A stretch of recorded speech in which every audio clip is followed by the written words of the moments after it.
Good morning, student. Welcome to the Engineering Thermodynamics.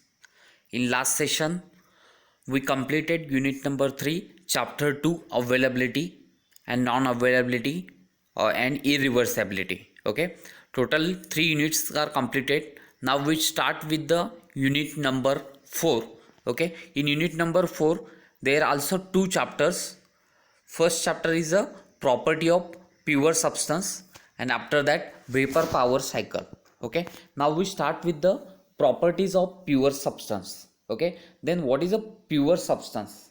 A substance whose chemical composition throughout constant that called as a pure substance. Okay, तो इस unit में हमें क्या क्या पढ़ना है? तो formation of a steam at constant pressure, phase change process, properties of steam, use of steam table, study of PV, TS and HS plots. PV means pressure versus volume, TS means temperature versus entropy, and HS means enthalpy versus entropy.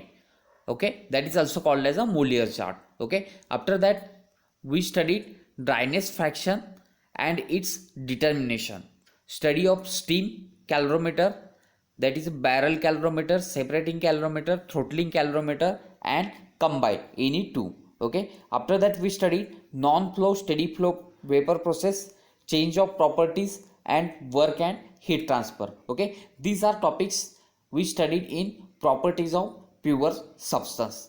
Now we start with the basic definition. What is a pure substance? Okay, pure substance क्या है? A substance that has fixed chemical composition throughout is called a pure substance. Means what? अगर आपको पता है 3 phases रहता है, एक तो सॉलिड रहता है, दूसरा लिक्विड रहता है और थर्ड गैसियस फेज रहते हैं. ओके, तीनों फेज है solid, liquid, gas phase. Okay, अगर मैं कंसिडर करता हूँ वाटर का सॉलिड फेज क्या है? आइस.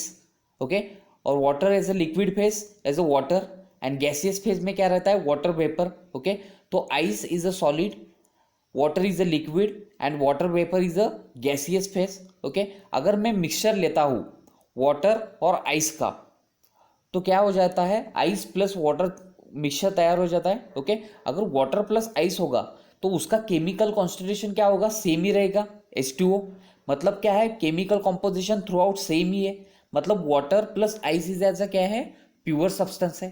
कंसिडर करता हूँ वाटर वेपर प्लस वाटर, वो भी क्या होगा? आपका फिक्स्ड केमिकल कॉम्पोजिशन होगा.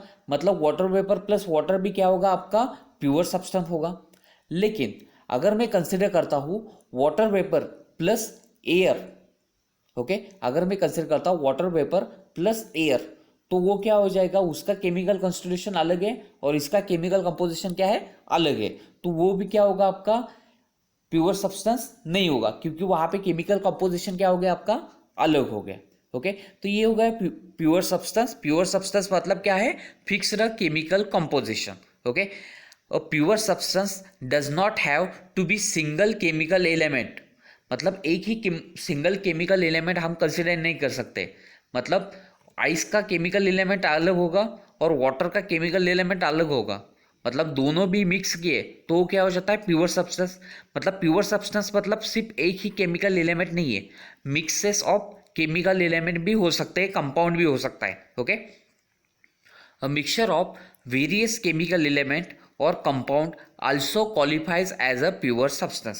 मतलब क्या है? मिक्सचर ऑफ केमिकल एलिमेंट को भी हम कंसिडर कर सकते हैं pure substance. Okay, if the mixture is a homogeneous. सिर्फ क्या होना चाहिए? आपका मिक्सचर क्या रहना चाहिए? होमोजीनियस रहना चाहिए. ओके, एयर को भी हम क्या कंसिडर करते हैं? Pure substance. ओके, तो यहाँ पे मैंने दिखाया एग्जाम्पल में. Okay, a mixture of liquid and water vapour, जैसे कि बताया था मैंने, liquid and water vapour is a pure substance, but a mixture of liquid and gases here. मतलब वाटर लिया और एयर लिया, उनका मिक्सचर किया तो वो क्या हो जाएगा? प्योर सब्सटेंस नहीं होगा. क्यों? तो वाटर का केमिकल कंस्टिट्यूट अलग है और एयर का केमिकल कंस्टिट्यूट क्या है? आपका अलग है. तो ये क्या हो गया? आपका प्योर सब्सटेंस नहीं होगा. Okay, water, solid, liquid and vapour phases आपका क्या है? प्योर सब्सटेंस है. कार्बन डाइऑक्साइड सिर्फ कंसिडर कर दिया तो भी आपका प्योर सब्सटेंस होगा. नाइट्रोजन ले लिया सिर्फ, वो भी आपका क्या होगा? प्योर सब्सटेंस होगा. ओके, तो ये क्या हो गया? आपके प्योर सब्सटेंस. प्योर सब्सटेंस मतलब constant chemical composition throughout is called as a pure substance. Okay, तो उसको बोलते हैं प्योर सब्सटेंस। प्योर सब्सटेंस सिर्फ एक ही फेज के लिए नहीं होता, अलग अलग मिक्सचर ऑफ केमिकल कॉन्स्टिट्यूट के लिए भी हम कंसिडर कर सकते हैं प्योर सब्सटेंस। ओके, नाउ आपको पता है 3 फेजेस है, सॉलिड, लिक्विड, गैस। ओके, तो सॉलिड में क्या होता है, इंटरमोलेक्युलर अट्रैक्शन क्या रहता है, बॉन्ड का स्ट्रांग होता है। लिक्विड में इंटरमोलेक्युलर अट्रैक्शन सॉलिड से कम हो जाता है, और गैसेस में इंटरमोलेक्युलर अट्रैक्शन बहुत सारा कम हो जाता है। ओके, तो सॉलिड में क्या है, स्ट्रांग इंटरमोलेक्युलर बॉन्ड, आप देख सकते हैं सॉलिड में क्या है, स्ट्रांग इंटरमोलेक्युलर बॉन्ड। लिक्विड में क्या है, इंटरमीडिएट इंटरमोलेक्युलर बॉन्ड। एंड गैस में क्या है, वीक इंटरमोलेक्युलर बॉन्ड, मतलब इंटरमोलेक्युलर अट्रैक्शन ज़्यादा रहता है, इसमें मीडियम में रहता है लिक्विड में, और गैसेस में इसमें वेरी वीक रहता है। तो ये these are three principal phases, solid, liquid and gas. Okay, आपको समझ गया। ओके, अभी नेक्स्ट हम देखने वाले हैं process of formation of steam at constant pressure. अभी स्टीम क्या होता है, स्टीम का यूज़ कहाँ पे करते हैं हम, आपको थर्मल पावर प्लांट पता है। ओके, तो बॉयलर रहता है, बॉयलर में क्या करते हैं, बॉयलर में कोल बर्न किया जाता है। जो कोल की हीट है, वो कोल की हीट कहाँ पे दी जाती है, वाटर को दी जाती है, और वाटर क्या करता है, वो वाटर का क्या कन्वर्जन होता है, स्टीम में कन्वर्जन होता है। वाटर क्या होता है, जो कोल की हीट है, कोल की हीट एब्सॉर्ब करता है, और वाटर का कन्वर्जन क्या होता है, high pressure high temperature steam में कन्वर्ट हो जाता है, और वो high pressure high temperature steam turbine के ऊपर चली जाती है, और टरबाइन को रोटेट करती है। ओके, आफ्टर टरबाइन रोटेट क्या हो जाता है, वहाँ पे इलेक्ट्रिसिटी जनरेट हो जाती है, और जो एग्जॉस्ट स्टीम है वो बाहर निकल जाती है। तो यहाँ पे जो स्टीम रहती है, वो स्टीम कहाँ से कन्वर्ट हुई, बॉयलर में कन्वर्ट हुई। Okay, boiler produces steam. Okay, तो स्टीम कैसे प्रोड्यूस हुई, बॉयलर में जो भी फ्यूल हमने बर्न किया है, फ्यूल एज अ कोल है, वुड है, ओके, जिसको हम बर्न करते हैं। ओके, बर्न होने के बाद वो large amount of heat produce किया जाता है, और वो हीट हम वाटर को देते हैं, और वाटर का कन्वर्जन किस में हो जाता है, स्टीम में कन्वर्ट हो जाता है। ओके, तो यहाँ पे भी हम क्या देखने वाले हैं, process of formation of a steam at constant pressure. मतलब क्या है, हमें यहाँ पे प्रेशर कांस्टेंट मेंटेन रखना है। ओके, और क्या करना है, वाटर का हमें स्टीम में कन्वर्ट करना है। ओके, तो अभी कांस्टेंट प्रेशर के लिए हम देखने वाले, यहाँ पे हम प्रेशर कांस्टेंट मेंटेन करने वाले एटमॉस्फेरिक प्रेशर। ओके, अभी आपको पता है एटमॉस्फेरिक प्रेशर मतलब क्या है। ओके, अभी यहाँ पे जो अपना सराउंडिंग है, ओके, वहाँ पे जो प्रेशर इंपैक्ट हो रहा है, वो कौन सा प्रेशर इंपैक्ट हो रहा है, एटमॉस्फेरिक प्रेशर। ओके, तो एटमॉस्फेरिक प्रेशर मतलब the pressure impacted on the earth surface is called as atmospheric pressure. Okay, तो एटमॉस्फेरिक प्रेशर की वैल्यू कितनी है, 1.01325 बार। ओके, तो हम नॉर्मली कंसिडर करेंगे 1.013 bar. Okay, that is a atmospheric pressure. Okay, bar मतलब क्या है, प्रेशर का यूनिट है। Okay, 1.013 bar. Okay, 1 bar is equal to कितना होता है, 10⁵ पास्कल। 1 बार इक्वल टू कितना होता है, 10⁵ पास्कल। ओके, पास्कल मतलब न्यूटन पर मीटर स्क्वायर, मतलब 1 bar is equal to 10⁵ newton per metre square.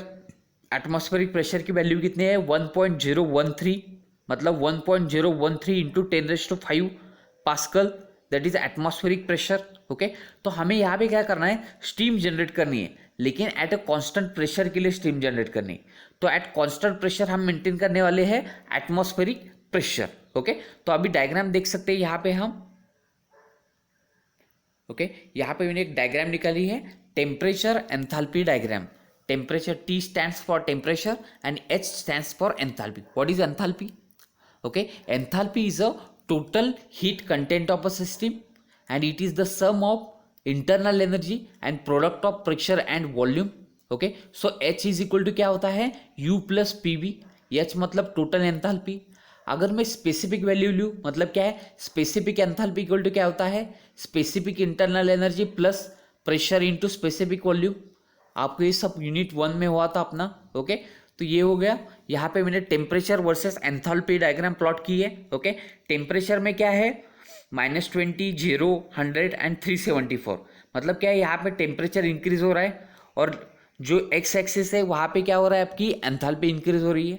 Okay, तो यहाँ पे देखो मैंने A to B, B to C, C to D, D to E और E to F मैंने क्या किया है, यहाँ पे डायग्राम प्लॉट की है। ओके, यहाँ पे जो है मैंने क्या किया है, पहले जो ए पॉइंट है आपको दिख रहा है ए पॉइंट, ओके, तो मैंने क्या लिया, -20 डिग्री सेल्सियस का आइस ले लिया। क्या ले लिया, आइस, ओके। तो यहाँ पे क्या किया है मैंने, आइस ले लिया है, उसका टेम्परेचर कितना है, -20 डिग्री सेल्सियस है, ओके। उसका कन्वर्जन मुझे किस में करना है, स्टीम में करना है, okay, super heated steam, okay. यहाँ पे सुपर हीटेड में वर्ड यूज कर रहा हूँ, सुपर हीटेड क्या है वो मैं नेक्स्ट टाइम बता दूंगा आपको, ओके।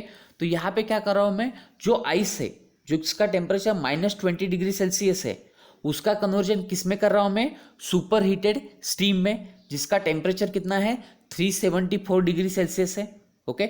मुझे क्या करना है, अभी आइस का कन्वर्जन स्टीम में करना है, और प्रेशर क्या करना है, यहाँ पे कांस्टेंट मेंटेन करना है। प्रेशर कितना मेंटेन करना है मुझे, एटमॉस्फेरिक प्रेशर मेंटेन करना है। एटमॉस्फेरिक प्रेशर मतलब कितना मेंटेन करना है, 1.013 बार प्रेशर क्या करना है मुझे यहाँ पे मेंटेन करना है, ओके। तो यहाँ पे मैं अभी चालू कर देता हूँ। पहले तो यहाँ पे आप डायग्राम में देख सकते हैं SLV, solid liquid vapour, okay. जहाँ पे S लिखा है मतलब क्या है, सॉलिड फेज है, L लिखा है मतलब क्या है, लिक्विड फेज है, V लिखा है मतलब क्या है, गैसियस फेज है, बराबर है। अगर वहाँ पे सॉलिड प्लस लिक्विड होगा तो क्या होगा, mixture of ice plus water होगा, बराबर है। अगर लिक्विड प्लस वेपर होगा मतलब क्या होगा, मिक्सचर ऑफ क्या होगा, लिक्विड वाटर प्लस क्या होगा, वाटर वेपर होगा, ओके। तो यहाँ पे आप ध्यान में रखिए, अगर सॉलिड होगा तो आइस होगा, लिक्विड होगा तो वाटर होगा, और वेपर होगा तो वाटर वेपर होगा, ओके। मतलब सॉलिड प्लस लिक्विड मतलब क्या होगा, आइस प्लस वाटर होगा, लिक्विड प्लस वेपर मतलब क्या होगा, water plus water vapour, that is steam, okay. तो यहाँ पे दिया है, ओके। और एक टर्म दी है यहाँ पे, देख सकते हैं आप, सेंसिबल और लैटेंट दिख रहा है यहाँ पे। सेंसिबल कहाँ पे दिखा है, देखो जहाँ पे टेम्परेचर चेंज हो रहा है, मतलब आप डायग्राम में देख सकते हैं ए टू बी दिख रहा है आपको, ओके। तो ए टू बी में क्या हो रहा है, आपका टेम्परेचर इंक्रीज हो रहा है -20 से 0 डिग्री सेल्सियस, बराबर है। टेम्परेचर इंक्रीज हो रहा है, ओके, लेकिन फेज कौन सा है, सॉलिड फेज है। मतलब यहाँ पे क्या हो रहा है, आपका टेम्परेचर इंक्रीज हो रहा है, लेकिन फेज क्या है आपका, कांस्टेंट है, ए टू बी। आप डायग्राम देख सकते हैं ए टू बी में क्या हो रहा है, आपका टेम्परेचर इंक्रीज हो रहा है -20 to 0 डिग्री सेल्सियस, लेकिन आपका फेज क्या रह रहा है, कांस्टेंट रह रहा है, सॉलिड। मतलब वहाँ पे क्या है, आपका temperature increases but phase remain constant, then that heat is called as a sensible heat. मतलब temperature increases but phase remain constant, then that amount of heat is called as a sensible heat, okay. दूसरा आप देख सकते हैं B2C में देखो आपका temperature 0 degree Celsius है, टेम्परेचर बी का भी 0 है और सी का भी 0 है, मतलब टेम्परेचर आपका कांस्टेंट है, लेकिन जो फेज है आप देख सकते हैं, फेज में क्या है, सॉलिड प्लस लिक्विड। मतलब क्या हो रहा है, आइस का कन्वर्जन किस में हो रहा है, वाटर में कन्वर्ट हो रहा है। मतलब आप देख सकते हैं B2C में आपका टेम्परेचर कांस्टेंट है, लेकिन फेज क्या हो रहा है, यहाँ पे चेंज हो रहा है। तो उस हीट को हम बोलते हैं लैटेंट हीट। क्या बोलते हैं हम उसको, लैटेंट हीट, ओके। तो दो टर्म है, एक तो आपकी सेंसिबल हीट है और दूसरी टर्म है लैटेंट हीट, ओके। तो आपको समझ आ गया, सेंसिबल हीट मतलब क्या है, आपका टेम्परेचर चेंज हो रहा है, टेम्परेचर इंक्रीज हो रहा है या रिड्यूस हो रहा है, लेकिन आपका फेज रिमेन क्या हो रहा है, वहाँ पे आपका फेज